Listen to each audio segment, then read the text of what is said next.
السلام علیکم۔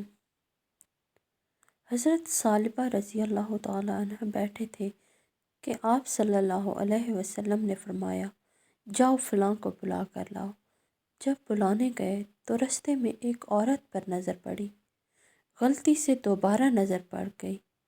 جب دوبارہ نظر پڑی تو پریشان ہو گئے، خیال آیا کہ میں نے تو خیانت کی ہے نبی صلی اللہ علیہ وآلہ وسلم سے، کیونکہ آپ وسلم نے منع فرمایا ہے۔ اب وہ واپس آپ وسلم کے پاس نہیں آئے بلکہ جنگل چلے گئے۔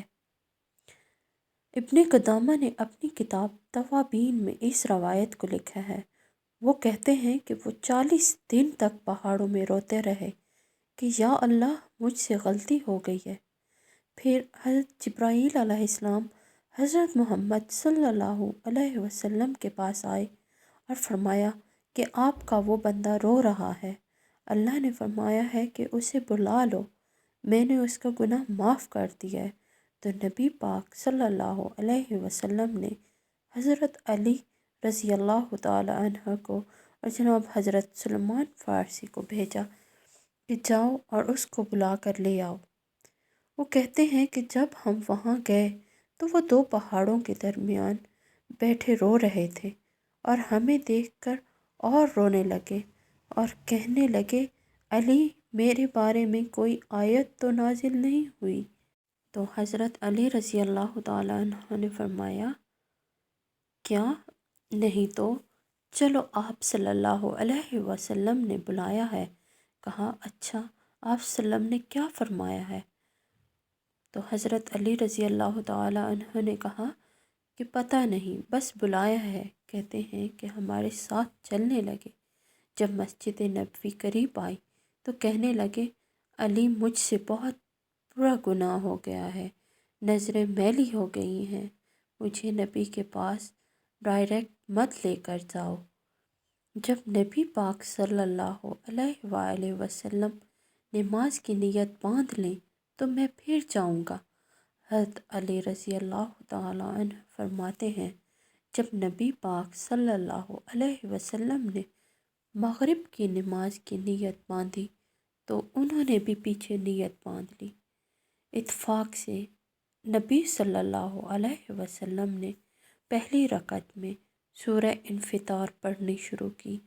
کہتے ہیں جب نبی پاک صلی اللہ علیہ وسلم اس آیت پر پہنچے، یا ایھا الانسان ما غرک بربک الکریم، اے انسان تجھے کس چیز نے دھوکے میں ڈال دیا، حالانکہ تیرا رب بہت رحیم ہے، کرم کرنے والا ہے۔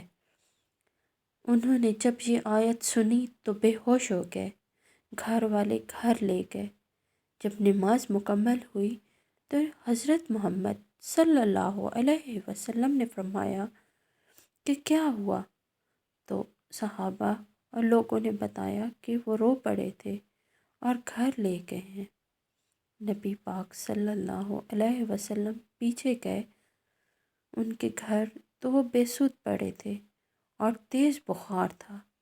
تو نبی صلی اللہ علیہ وسلم سرہانے بیٹھے اور ان کا سر اپنی گود میں رکھا۔ جب بالوں میں ہاتھ پھیرا تو انہوں نے آنکھیں کھول دیں اور جلدی سے اپنا سر زمین پر رکھ دیا اور کہنے لگے، اے اللہ کے نبی، میں اس قابل نہیں کہ آپ کی گود میں میرا سر ہو۔ تو آپ صلی اللہ علیہ وسلم نے فرمایا، مبارک ہو، اللہ نے تجھے معاف کر دیا، اللہ تجھ سے راضی ہے اور میں بھی۔ اب وہ آپ صلی اللہ علیہ وسلم کے قدموں کے پاس آئے اور کہا کہ اے اللہ کے رسول، آپ راضی ہیں؟ تو آپ صلی اللہ علیہ وسلم نے فرمایا، ہاں میں بھی راضی ہوں۔ کہا پھر میرے لیے دعا کریں، اللہ اسی رضا میں مجھے قبول کرے۔ بس ان کا یہ کہنا تھا کہ انہوں نے کلمہ پڑھا اور روح پرواز کر گئی۔ تو میری اللہ تعالیٰ سے دعا ہے کہ اللہ تعالیٰ ہمیں تمام برے کاموں سے بچائے اور عمل کی توفیق دے، آمین۔ جزاک اللہ خیرہ۔